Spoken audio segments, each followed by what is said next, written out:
کە ئێمە ئەم دەرسەمان ناولێنا بە ئاسایشی ڕۆح کە بەڕاستی ئێمە لەم ڕۆژە لە هەموو کاتێک زیاتر لەم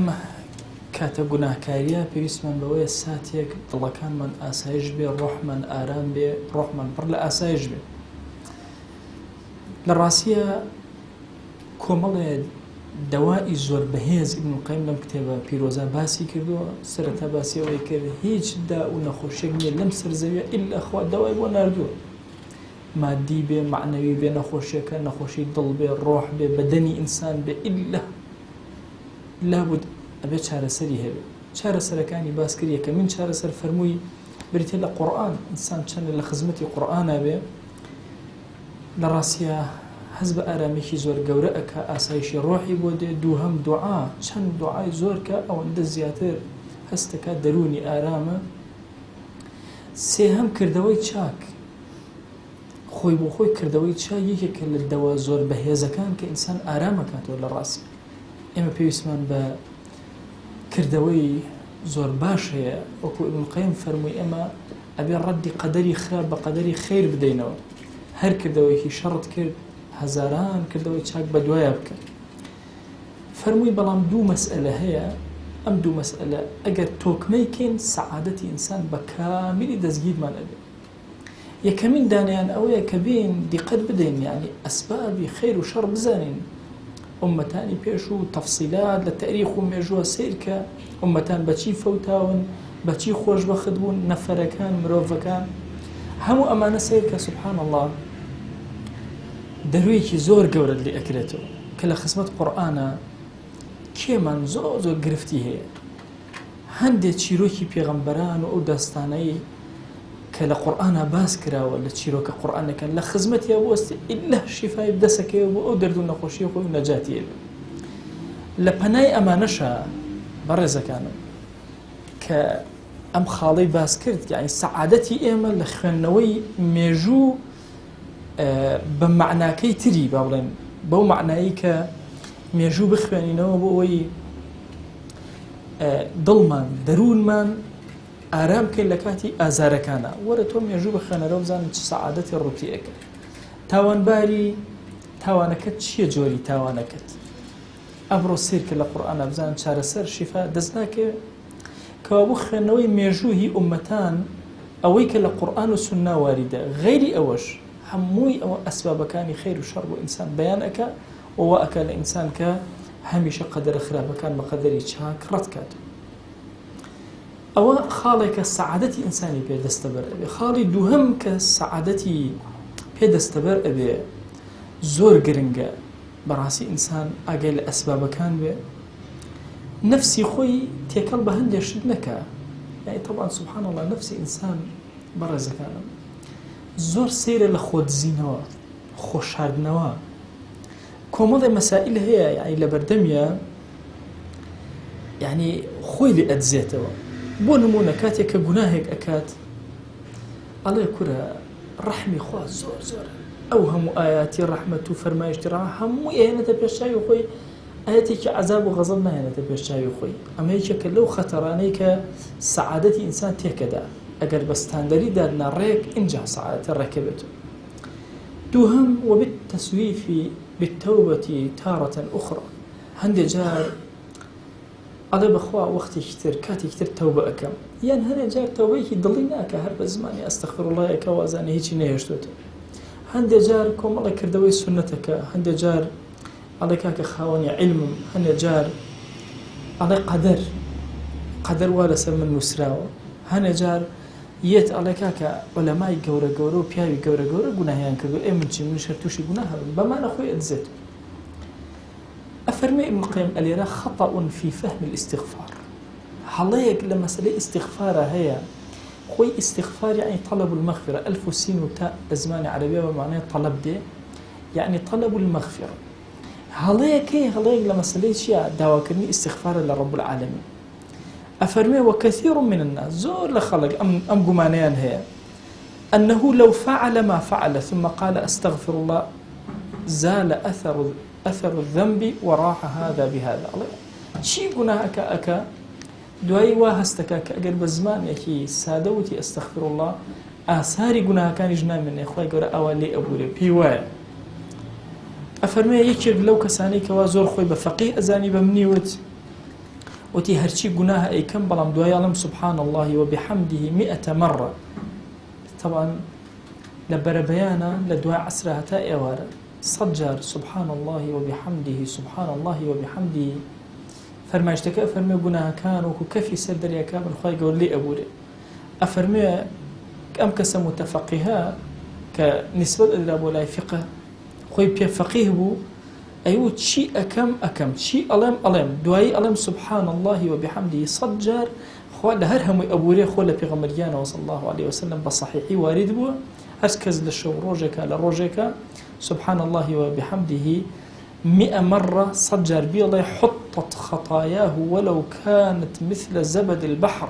با بەقەدەر کەفی دەریاکان بن هەر هەموو گوناهەکانی لێ ئەوەرێن نامێنێ.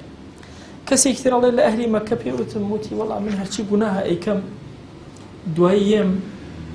7 جار بە دەوری کەعبە ئەسوڕێمەوە نەجاتم بێ. ئەفەرمێ خۆ بەهۆی ئەوە هەموو گوناهەکان لێم ئەبورێ. نەفرێک تر پێوتم وتی بابە تۆ باسی چی ئەەکەی ئەڵێ تۆ تەوبەکەی خوا عەفو ناکە ئەوە نیە لە حەدیثە هاتووە أذنب عبدي ذنبا فعلم أن له ربا يغفر الذنوب فاستغفر فغفرت له. ئەفەرمێ عەبدێک لە عەبدەکان گوناهی کرد دوایی کە گوناهەکەی کرد پەشیمان بوو پەروەردگاری من گوناهم کرد أصبت ذنبا فاغفر لي تووشی گوناه بووم خوای عەفوم کرد فغفر الله له فقال لي بورا ثم مكث ما شاء الله چەندێ خوا ویستی لێ بێ وەستا گوناهی نەکرد ثم أذنب ذنبا آخر گوناهی دووهەمی کرد. ئەی خوای گیان تووشی گوناه بووم لێم ببورە خوای گەور لێ بووری. فەرمووی علم عبدي أن له ربا يغفر الذنب ويأخذ به قد غفرت لعبدي فليصنع ما شاء. ئەفەرمێ عەبدەکەم زانی کە خوایەکەیە کە گوناهەکە پەشیمان بووە شەرمی گرت هاتە لای خوا لە گوناهەکەی بورام دەی چی ئەکا بابیکە. ولما فەرمون طبعا دەی چی ئەکا بابیکە یعنی مادام بەم شێوازە تەوبە ئەکا چ گوناهەیە ئەکا بابیکە.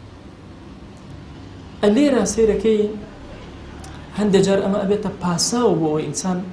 جورئەت لە مەسەلەی گوناها بکە جورئەت لە مەسەلەی گوناها بکات و گوناها بکە. ئەڵێن نەفەری وای پێوتم وتی جا چییە من هەرچی گوناها ئەیکەم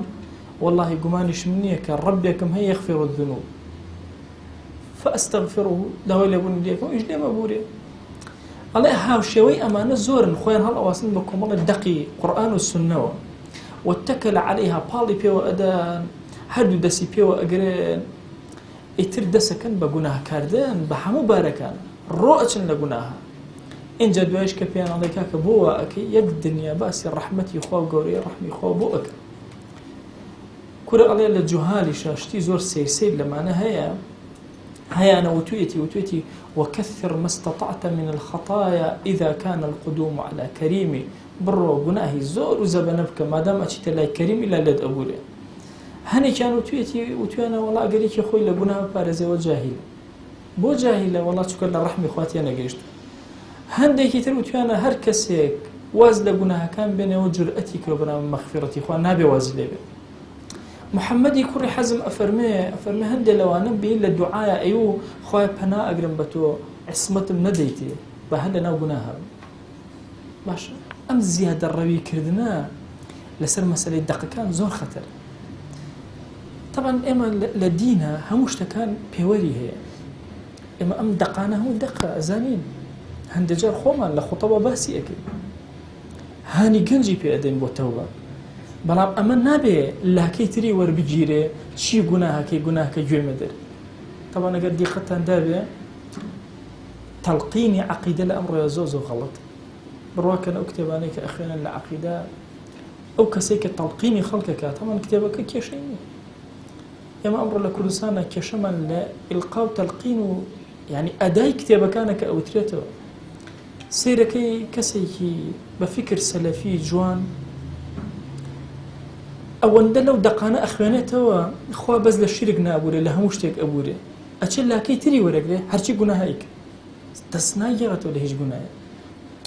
بۆ دەست ناگەڕێتەوە لە گوناه خۆ کاکە شەریکم وەخوا قەرار نەداوە عەفوو مەکە کاکە ئەم نەسانە ئەم دەقەی لێ وەرناگیرێ تۆ پشتەکەی وەرگری دەستکەی بە گوناهکردن هیچ یەکێک لەم دەقانە و مەسەلەی لێ وەرناگیرێ ئەم دەقانە باسی مەغفرەتی خۆیە باسی هاندانی عەبد نییە بۆ گوناه یعنی مەهما کان ڕەش بوو بی بە گوناه بزانە خۆیەکت هەیە عەفوتەکە نەک لەبەر ئەوەی خۆیەکم هەیە عەفوو مەکە دەستکەم بە گوناه ئەم دوو مەفهومە غەڵەت یعنی دوو شتی جیاوازە لێ ئەبێ ئێمەی ئیماندار هەموو قەناعەتمان ئەوە خۆیەکی زۆر کەریممان هەیە واللهی بە کۆڵی گوناها بچۆرە بەردەمی ئەو دەسانە بەرزکەوە لە بەردەمیە خۆت زەلیل کە و نەوی کە لە بەردەمە ئیلا لێتە بوور بەڵام ئەمە معنای ئەوە نییە بڕۆ چی گوناهەکەی بیکە مادام خواکەی تۆ کەریمە یعنی ئەمە تەشبیه نەبێت باوکێک لەگەڵ مناڵەکەی چەند لا ڕێی بکە ئەمە باوکە عەفویەک ئەکرێ مناڵەکە بڵێ مادام باوکم عەفوو مەکە ئیتر دەستکەوە بێ ئەدەی بەرامبەر باوکی خۆ باوکی هەر عەفویەکە کەس هەیە ئەم مەفهومە وەرگرێت لە عەفوی باوک و لە ڕەحمەتی باوک دەی مەسەلەن بۆ ئەمە لە مەسەلەی باوکتە ئەمە قبوڵ ناکەی ئەی چۆنی لە مەسەلەی خواناسی و تاعەت و دینداریە ئەو لایەنە سەلبیە وەرئەگری بۆ لایەنە ئیجابیەکە وەرناگری ئەم دەقانە هەمویان باسی سیعەتی ڕەحمی خوا و گەورەی ڕەحمی خوا ئەکەن بۆ کەسێک کە گوناهبارە نەک بۆ ئەوەی تۆ گوناهکەیت و سەیری سەرەوەکەیت و ئەوە طبعا ئەو کەسێک کە گوناه ئەکە طبعا لە دوو حاڵات بەدەر نییە جاری تریش عەرزم کردوون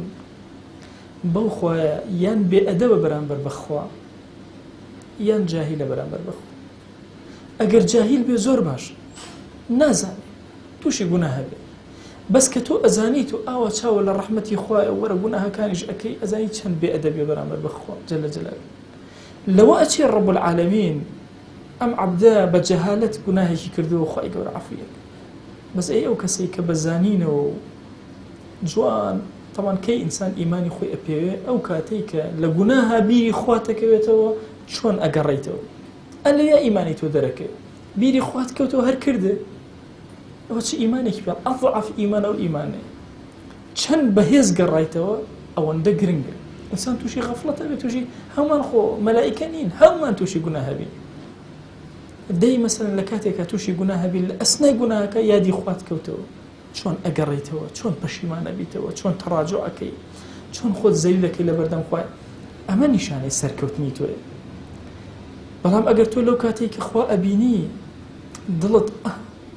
ئارامی بەخوا بۆ دێ لە کاتی گوناهەکە خوات بیرەکەوێتەوە گوێ نادەیت ئەزانیەوە چەند بێئەدەبێ بەرامبەر بەخوا جەلە جەلالوه بۆیە بەڕێزەکانم ئەمە هەندێک پاساوە ئیبن القەیم چەند دەرسێک هەر باسییان پاساوانەمان بۆ ئەکات کە ئینسان بۆ خۆی ئەهێنێتەوە بەڵام دڵنیا بێ لەوەی کە ئاسایشی ڕەحی بۆ دروست نابێ ئەم پاساوانە هێنێت چکە پاساوانە لاوازن مەهما کان لەم پاساوانە بێنەوە بۆ خۆت بزانە دڵە مرتاحەکە گوناهەکەی دڵە مرتاح نییە هەندێک تر بە مەسەلەی جەبر ئەڵێ کوڕە خۆ خوا لەسەری نووسیم گوناهەکەم ئەی من چی بکەم باشە ئەچێ بە مەسەلەی جەبر تەواو خۆی ئەکاتە ئەوەوە وحاولە ئەکا ئەڵێ کاکە هیچ فعلێکی نییە هەمووی مەجبورە على المعاصي ئینسان مەجبورە ئەبێ گوناهکە دەی ئەمەش عینە نیشێکی تر لەوە چۆن ئەوی تر خۆی هەڵواسیەوە بە نەسەکانەوە ئەمیش خۆی هەڵواسیەوە مەسەلەی جەبرەوە هەندێک تر مەسەلەی ئیرجاءەوە مەسەلەی ئیرجائی زۆر خەتەر طبعا ئیرجاء دوو جۆرە ئێمە لە عەقیدەی ئیسلامیە عەقیدەی ئەهلی سەلەف ئەو هەیە کە ئەڵێن ئیمان ما وقر في القلب وصدقه العمل يا إيمان بريتير لشيء لاعتقاد للدلة نطق بلسان كردو أم سيشتا كاتا إيمان ألين هرسي جيبيك وكاتا إيمان أو كسيكوا ألا تنها إيمان لخودي دلايا ألا كردو هيش نية مهم إيمان لناخر مهما كان كابرا قناهك ألا يخشمان لكردواريا ألا كركاك من دل حساب خراس دل حساب بەڵام دڵ دلیلی هەیە دلیل ئێبێ کردەوەکان دلیل بێ لەسەری هەرچی کردەوەی شەڕ و خراپەتیەتی دوای ئەڵێ وڵاتی وڵا دڵم حیساب ئاخرەوە چ دڵێکە هەرچی بێڕێزیە بەرامبەر بەخوا جەلە جەلالوه بیکە دوای بڵێ وڵا دڵێکی پاک و چاکە بۆیە ئەم مەسئلە لایەک ئەو کەسانەی کە ئەڵێن ئیمان لە دڵایە تێکەوتون لایەکیش ئەو کەسانەی کە ئەڵێن کردەوە هەر عینەن تێکەوتون بۆ کردەوەکان بەلایەوە هەمووی بچووکە ئەڵێ بەس شیرک مەکە ئیتر چیەکەی بیکە هەکە ئەوها نییە یعنی فکرەکە ئەوهایە خۆی گەورە لە هەموو گوناهەکان ئەبورە مادام شەریکی بۆ خوا قەرار نەدابێت کەسەکە نەک مادام شەریکی قەرار نەداوە بڕۆ هەرچی ئەەکەی بیکە دوو مەفهومە زۆر جیاواز کێ ئەڵێ ئەسڵان لە کاتێکە یەکێک لەو گوناهانە کە تۆ جێبەجێ ئەەکەی لەو کاتا کۆتایی بە حیاتی تۆ نایەت و بە شەرمەندەیەوە بەرامبەر بە خوا جەل جەلالوهو وەسیتەوە اینجا ئەم جەرائەتە بەرامبەر بە گوناه زۆر خەتەرە لە حیاتی ئینسانە بەڕاستی ئینسان ئەبێ ئەلەم فێڵانە ئەگەنە قەت ئاسوودەی و ئاسایشی ڕۆح دروست نایە یعنی بڕۆ 100 ساڵ مەسەلەن خۆت هەڵواسە بە جەبرەوە بزانە مرتاحی قەت مرتاحی یعنی گەنجێک هەموو جارێک مناقشەی لەگەڵ ئاکردم لە زانکۆ لەسەرەوەی ماسە ئێمە چی بکەم خوا نووسیەتی سێری کچکەم خۆ بەدەست خۆمەوە ئەخۆ چی بکەم تا بەدەست من نیە و هەرێ بە سێری چم دە باشەوە بەیانی خوا نووسیەتی سیر بکە بزانم تا ئێوارە سیر ئەو جا تۆ چوزانی خوان نووسیەتی سیر ئەی تۆ چوزانی خوا نووسیەتی سێریکە باش تۆ نازانی منیش نازانم دیکەوە بوو سیر مەکە بە خۆتە لێ سیر مەکە بزانە بە زۆر چاوەڕەوە ئەکرێتەوە ناکرێتەوە بۆیە مەسائلی خۆڵواسین بە جەبرەوە خۆڵواسین بە نەسووسەوە خۆڵواسین بە ئێرجاءەوە هەمووی یعنی هەندێک فکر هەبوو لە کۆنا وتوانە ئیمانی جوبرائیل لەگەڵ ئیمانی ئەفسەقی خەلقا وەکو یەک چکە ئیمان لە دڵە زیاد و کەم ناکە ئەنواع فکر هەبوو لە عەقیدەی ئیسلامیە خۆیان پێ هەڵواسی هەندێکیان لە مەسەلەی حوبە پێغەمبەریان صلی الله علیه وسلم فەرموویەتی المەرء مع من أحب جاکە چی گوناهەکەم ئەیکەم والله دڵم پڕە لە خۆشەویستی ئەسحاب وانە فێڵی شێتان پێغەمبەرانم هەموو خۆشە طبعا وەکو فکرێک نییە وەکو ئەهلی سونە منصف بێ لە پێغەمبەرانە هەموو پێغەمبەرانی ئەوێت لە ئەسحابە هەمووی ئەوێت لە ئەولیا و تابعینە هەمووی ئەوێت یعنی فکرێکی زۆر گشتگیرە ئێستا تۆ سەیری هەرفێ سەیری مەسیحیەت کە باشە وەڵام ئەم پێغەمبەری خۆم ئەوانەتر هیچ بە کەڵک نایە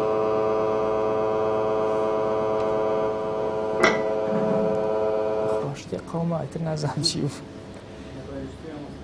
وەڵای ئەوەی خۆم کوژانەوەتەوە ئیتر نازانم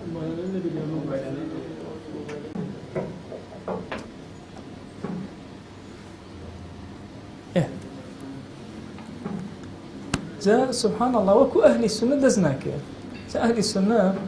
ئەوە لە کولێ ناوم لەناو بولبول ئەڵێ ئەمە بولبولی کامتانە لێیە ئەوە تۆما کەلیمەکە جوان نییە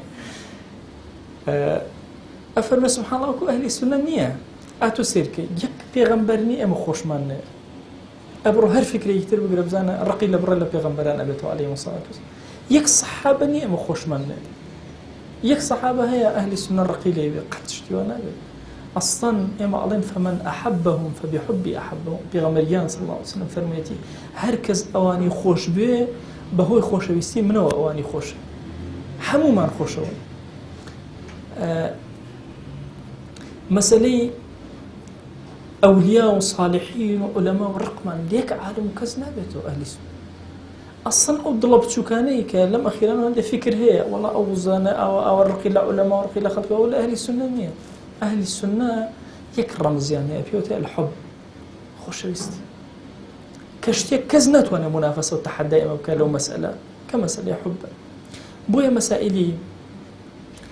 حب لەگەڵ پیاوە گەورەکان و چاکەکان و ئەوانە هەندێک جارێ بێتە ئیشکال لە مەسەلەی گوناهە ئەڵێ خۆ من مهما کان گوناهەکەم حب و خۆشەویستیم هەیە بۆ ئەولیا و بۆ پیاو چاکان و بۆ ساڵحین و بۆ ئەنبیا و ئێمە ئەسڵەن سەڵەوات ئەدەین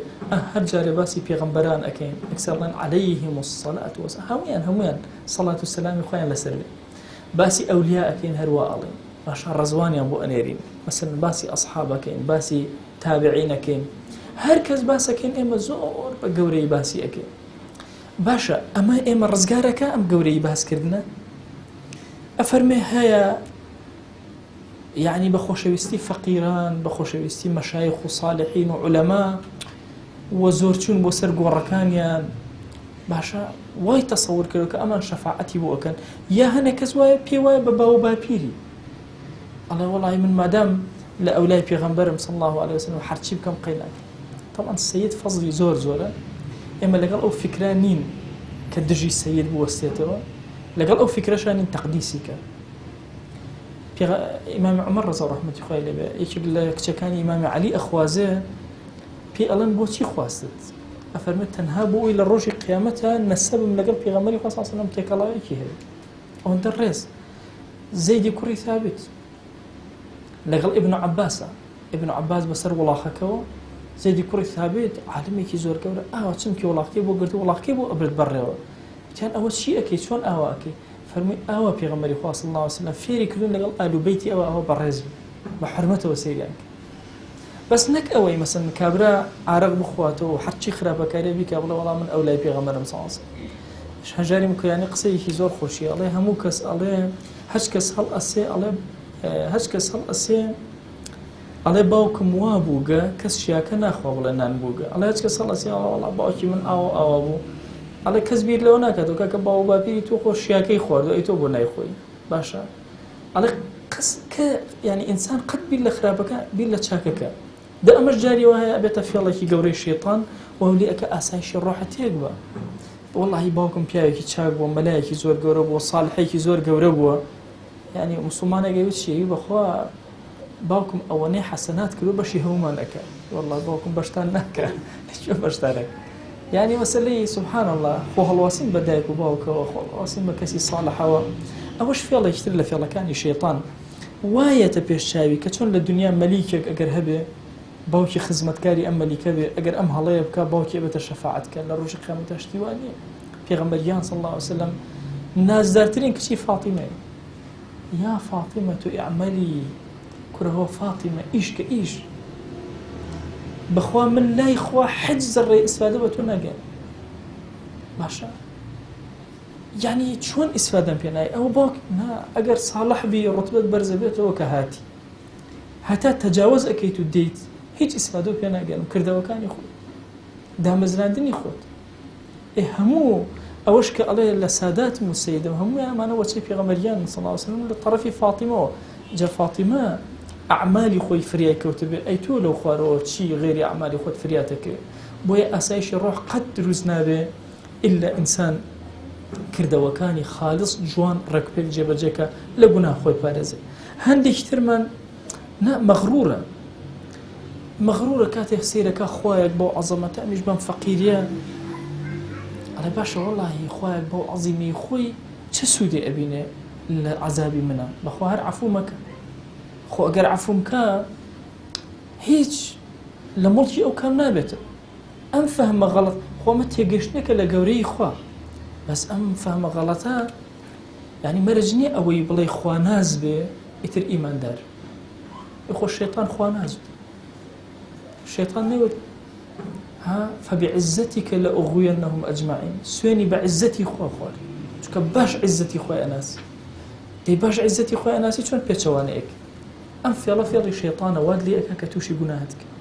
بۆیە بەڕێزەکانە مەسەلەی غەڕابوون بەخوا یا ئەیها الئینسان ما غەڕەکە بربک الکەریم پەروەردگاری تۆ کە زۆر کەریمە چی وای لێ کردو کە تۆ مەغڕور بی لوتە بەرز بێ بەرامبەری گوناهکەیت و گوێی نەدەیتێ بۆ عەزەمەتەوە ئەویش سەیرت کرد یعنی مەسائلی شەیطان لە مەسائلی گوناهەکانە بە ئەنواع شێواز لە دەقەکانە و لە مەسائلی جەبرە لە مەسائلی ئەرجاء لە حوبە لە مەغڕوریەتە لە هەموو لایەکانەوە هێرشمان بۆ ئێمە ئەی ئێمە چی بکەین یعنی ئایا تەمامی سەعادەت بۆ ئێمە دروست ئەبێ ئەگەر بێت و ئەم ئیشکالاتانەمان هەبێ نەخێر بۆیە ئینسان جاری وا هەیە تەوبەش ئەکات چێژ لە تەوبەکەی وەرناگرێت چونکە فەهمێکی غەڵەت لە مێشکایەتی لە مەسەلەی تەوبە وا تەسەورەکە بە وشەیەکی بەسیطی ئەستەغفر الله خوا لێ ئەبورێ والله جاری وایە یعنی چۆن ئەها دین ڕەحمەتە دوولە تۆ ئێستا لایەکیان سیرکەن بە پێوەری خوا دووشتان بۆ ئەپێوم ئیتر معلوماتەکە ڕێک وازەحە ئەگەر عەبدێک هات گوناهی کەبیرە غەیبەت زۆر گوناهی کەبیرە و حەق الناسیش حەق الناسەکەی لێگەڕە بەشەکەی خوا کە گوناهێکی کەبیری زۆر کەبیرە هات 9 جار غەیبەتی کرد 9 جار ئەو گوناهە گەورە غەیبەتی کرد یەک جار لە مەجلیسێکە لەبەر خاتی خوا زمانی خۆی گرت ئەو غەیبەتی نەکرد لە پێوەری منە ئەڵێم ئەمە غەیبەتکارە جەهەنەمی بەس لە لای خوا جەل جەلاوەها نییە ئەو یەک جارە زۆر گەورەیە بەدە بۆی حیسابە ئەم کەسێکی ناجحە نەجاتی ئەبێ لە قیامەت دەی ئەمە لە ڕەحمەتەکەی کە ئاوا سێرەکەم الحەمدولله یعنی ئینسان ئەوەنە خراپە بکە تۆزە چاکە ئەکا ئەوەنە پلەی بەرزە بەڵێ بينما مناڵ بنیاری هینمانە کرد مار و پەیژە باشە هەبوو نازانم ئێستا زەمەنی ماوەیە نەماوە ئێستا ئەم مۆبایلە قۆڕە هیچی نەهێشت باشە کاکە جاری وە بۆ گەیشتە 9 ئایتەوە بۆ 2 مارەکەی هێنایەتە خواری خۆر طبعا والله گوناه هەیە پێوتی الحالقة ئەتاشی دینی ئینسان ئەتاشی ماوسە سعیدی نوورسی نمونەیەکی زۆر جوانی ئەفەرمێ سیرکن پوش و پەڵاشی شاخێک شنروێ سیرکەن پڕ بێ لە پوش یەک دەنکە شخاتێ بچووک هەموو ناسووتێنێ هەر هەموو یەسووتێن بۆیە فەرمایشتێکی پێغەمبەرگیان هەیە صلی الله عليه وسلم ئەفەرمێ لە ڕۆژی قیامەتە خەڵکانی گێن بە ئەندازی کێوی تیهامە ئەجر و پاداشتی گەورە گەورەی چاکیان هەیە هەوا ئەیگێ لێ ئەدا حچی ناهێڵێتەوە لە ڕۆژی قیامەتەوە هیچ بەدەست ئەڵێ ئەسحاب زۆر ترسان فەرمووی یا رسول الله صلی الله عليه وسلم ئەمانە کێن صفهم لنا جلهم لنا ألا نكون منهم ونحن لا نعلم نوكو إما لوانا بيون نزايم بما ملي كين فروي أوانا لأيوان بأصحاب يصلون كما تصلون ويقومون كما يعني شون يجكن يقومون كما تقومون يعني بشوا قيامك باشا زكاتين بالرجوع ابن هموش تيجكن أي شيء هو كاركيتشي إذا خلوا بمحارم الله انتهكوها كاتي كز أقايلين قناهية تبردسان صلي لنا كانوا يكسريك أو حالقية سيرك كيوي تهامة باشا بيرا مقرون بينا بيش شاي خود بكولتوي إحساني باشا كردو شون مارو بيجاك السفري أكاتو سيرك أو كردو سبحان الله أتينا بأخر بوي إنسان هو تصور نكا بزلاني رحمتك بخوانته أبي هردو لا أقالي بي نبي نصوص الرحمة وهبك الإنسان جرأة بها كبر عمل بقناه بعكسه نصوص الرحمة أبي زياتر بجارته ولا قناه زياتر بقرته ولا إخوة أخير أجر خواك أو عند كريم تو شون روته برانبري بوستي تو شون روته باللقاء بقيته بوي برز كان أم درس أم راقرتني دو تراز وجوانا للا ابن القيم زور قرنق ابن القيم عالمك وعارفك زور كوري أزاني أم دقانا هموي دقي الصحيحة ودروسته وممكن إنسان خوشي فيه هالبواسة بلام خو هالواسنك غلطة إنسان والي أكاد جريء ببرامل بقولها جوانا داتي كاتب أخوي هزاني كوتاي بجاني هاتو هالخلص كاو هموش تيجي طواب ولا دسي داو بويا براسي لم زمني فتنة أبي إيما جانبي إنذار تغليب كان مثلا جانب كان يترى شو كجانب الرحمة من زور باسكر زور من باسكر وخلقي زور توبة كردو بجانب الرحمة بلام للايك ترى خلق من جورق للا سقطي فهم وهالي كردو كجناه كان هرچون لمسألة الشركة كابو عرزم كردن كبره هيج بينادات يعني زور طبيعية بلاتو الله ما دام شريك بو هر عفو مكان جرأة وغلطي كي زور كوري أبي إيما براسي هردو بيورك جوان سيركن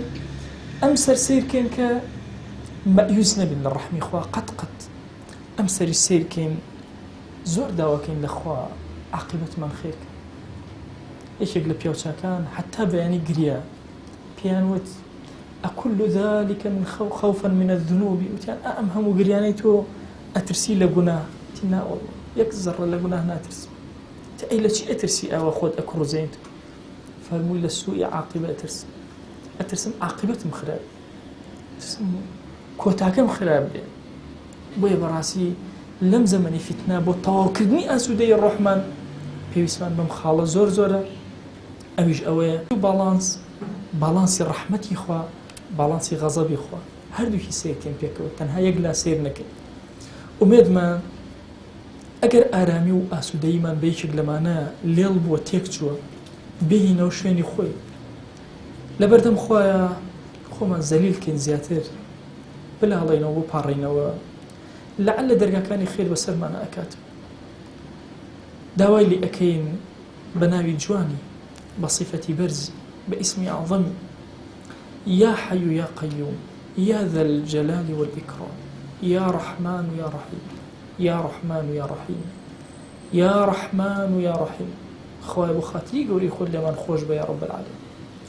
يا ربي خويا جان لقناها كان من البورة يا أكرم الأكرم خويا بێئەدەبیمان کردو لە حوزوری تۆیە خوای عەفومان کرد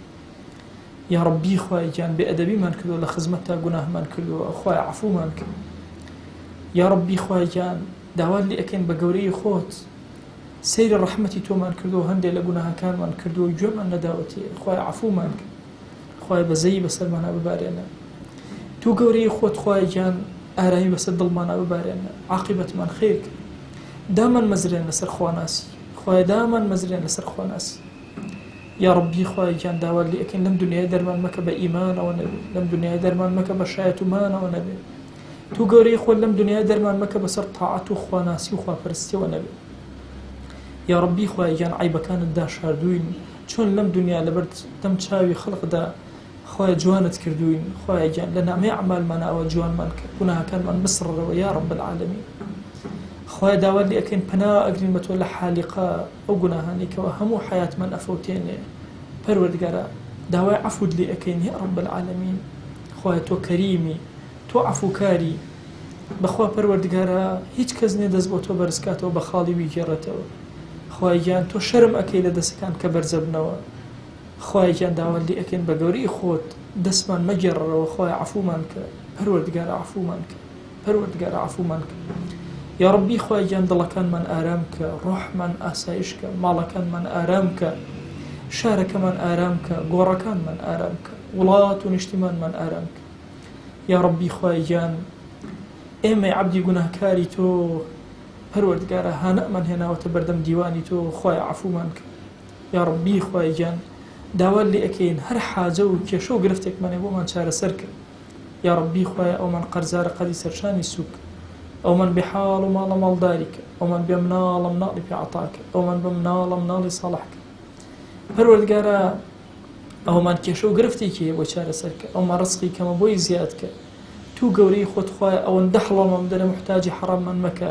حەرام لە پێش چاومان ناشرین کە پەروەردگارە حەڵاڵەکان لە پێش چاومان جوان کە بە تاعەت ژیانمان بڕازێنەرەوە یا ڕەب العالەمین خوای عەفومان کە پەروەردگارە تو گەورەی خۆت محتاجی دەسی نامەردمان مەکە محتاجی دەسی مرۆڤەکانمان مەکە محتاجی یا ڕەبی خوای گیان زاڵمانمان مەکە زەلیلی بەردەم زاڵمانمان مەکە زەلیلی سەر جێگەمان مەکە یا ڕەب العالەمین یا ڕەبی خوای گیان داوات لێ ئەکەین بەناوە جوانەکانت بە صیفەتی بەرزت بە ئیسمی عەظەمت و خۆمان و هەموو خزم و کەس و ئەقریبامان پەروەردگارە هەمووی سپاردە ئەکەین بە تۆ یا ئیلاهی سپاردە لای تۆ زایە نابێ خوای ئیمانمان زایە مەکە شەخسیەت و کەسایەتیمان زایە مەکە تاعەت و عەبدایەتەکانمان زایە مەکە خوای سپاردە لای تۆ زایە نابێ هەمووی تەسلیم بە تۆ ئەکەین یا ڕەب العالەمین خوای عاقبەتمان تەسلیم بە تۆ ئەکەین یا ڕەبی خوای گیان چۆن شکڵی زاهریت چواندوین بە پێغەمبەری خوا صلی الله علیه وسلم ڕۆحمان ناخمان بچوێنەوە پێغەمبەری خوا صلی الله علیه وسلم بیکەرە قودوەی دڵمان یا ئەکرەم الئەکرەمین یا ڕەبی خوای گیان سڵاوی ئەم مەجلیسە ئێمە بگەینە بە ڕۆحی پێغەمبەری خوا صلی الله علیه وسلم یەکێک ناومان لە خزمەتیا بێنە یا ئەکرەم الئەکرەمین یا ڕەبی خوای گیان بە ئەندازی هەناسەی مەخلوقات لەم شوێنە مبارەکەوە خوایە سەڵاوات ئەنێرین بۆ پێغەمبەری خوا صلی الله علیه وسلم خوای گیان سەڵاواتەکانی ئێمە وەکو بارانی بەهار بە ڕەحمەت ببارێنە بەسەریا یا ئەکرەم الئەکرەمین یا ڕەبی خوایمان گێڕە لەو عەبدانەی کە پێغەمبەری خوا صلی الله علیه وسلم دڵیان پێشا دەکا مەمان گێڕە لەو عەبدانەی پێغەمبەری خوا صلی الله علیه وسلم لێیان تووڕە و عاجزە یا ئەکرەم الئەکرەمین یا ڕەبی خوای بە ئومەتی ئەو قبوڵمان کە لەژێر سێبەری ئاڵای ئەوە حەشرمان کرد یا ڕەبی پەروەردگارە داوات لێ ئەکەین چۆن لەم مەجلیسە ئاوا کۆبووینەوە لە بەهشتە ئاوا لە خزمەتی پێغەمبەری خوا صلی الله علیه وسلم کۆمان کردەوە لە خزمەتی خولەفای ئەربعە کۆمان کردەوە لە خزمەتی ئەصحابە کۆمان کردەوە لە خزمەتی ئەنبیایە کۆمان کردەوە لە خزمەتی صالحین و زاهدین و عولەمای ئەم ئومەتە کۆمان کردەوە خوای لە گوناهی دایک و باوکمان ببوورە لە گوناهی برا و خوشەکانمان ببوورە لە گوناهی خزم و کەسوکارمان ببوورە لە گوناهی هاوڵ و دۆست و خۆشەویستانمان ببوورە لە گوناهی پەروەردگارە مامۆسا و قوتابیمان ببوورە پەروەردگارە داوات لێ ئەکەین لە گوناهی هاوسەر و خێزانەکانمان ببوورە لە گوناهی ماڵ و مناڵمان ببوورە پەروەردگارە داوات لێ ئەکەین لە گوناهی دراوسەکانمان ببوورە هەر کەس ڕۆژێک لە ڕۆژان خوای ئێمەی ناسیوە پەروەردگارە لە گوناهی ببوورە پەروەردگارە هەچ کەس لەبەر خاتی تۆ خۆ ئێمەی خۆشەوێ خوای لە گوناهی ببوورە هەر کەس لەبەر خاتی تۆ ڕقی لێمانە خوای لە گوناهی ببوورە پەروەردگارە غەیبەتی هەر کەسمان کردو عەفوی کە هەر کەس غیبەتی کردوون عەفویکە ڕقمان لە هەر موسڵمانێ بۆ عەفویکە هەر موسڵمانە ڕقی لێمان بۆ عەفویکە پەروەردگارە داوات لێ ئەکەین بە گەورەی خۆت بە ڕەحمی خۆت بە کەڕەمی خۆت گرفتەکانی دنیامان چارەسەر کە یا رب العالمین دامان مەهێڵە لە دنیاە ئەکرەم الئەکرەمین خوایە هێز بۆ ئیمانداران بگێڕنەوە ئومەتی پێغەمبەری خوا صلی الله علیه وسلم بخەرەوە سەر سکەی خۆی خوای گیان سیادە و قیادەی عالەممان پێ عەتا کەرەوە یا ربی خوای گیان سیادە و قیادەی عالەممان پێ عەتا کەرەوە دامان مەزرێنە یا الله دامان مەزرێنە یا الله دامان مەزرێنە یا ئەکرەم الئەکرەمین خوای گیان داوات لێ ئەکەین بە ناوی جوانت بە صیفەتی بەرزت بە ئیسمی عەظەمت هەر کەسمان نەخۆشە شیفای بۆ بنێرە خوایە شیفا بۆ نەخۆشەکانمان بنێرە خوایە شیفا بۆ نەخۆشەکانمان بنێرە خوایە شیفا بۆ نەخۆشەکانمان بنێرە تایبەت ئەو نەخۆشانەی داوای دوعای خەیریان لێ کردوین خوایە شیفایان بۆ بنێرە پەروەردگارە شیفای خەیر بۆ بەوەکی ماسە شێخ ئیبراهیم بنێرە یا ئەکرەم الئەکرەمین یا ربی خوای گیان داوات لێ ئەکەن ئەم دوعانەمان لێ قبوڵ کە خوایە ئەم دوعانەمان لێ قبوڵ کە خوایە ئەم دوعانەمان لێ قبوڵ کە لێمان وەرگرە یا ئەکرەم الئەکرەمین بەخوا پەروەردگارە تۆ خۆت ئەزانی زمانی ئێمە کولە لە دوعایە هەر چاکەیە پێغەمبەریان صلی الله علیه وسلم داوای لێ کردووی ئێمەش خوایە داوات لێ ئەکەین پەروەردگارە پێمان عەتاکە هەر خراپەیە ئەو خۆشەویستەمان پەنای پێگرتووی خوایە ئێمەش پەنات پێئەگرین و پەنامان بدە آمين آمين والحمد لله رب العالمين وصلى الله على سيدنا محمد وعلى آله وصحبه وسلم تسليما كثيرا أبدا إلى يوم الدين خواهي قول لقناه من شيء وجبوري وخواهي قول لما قبولك وموفق إن شاء الله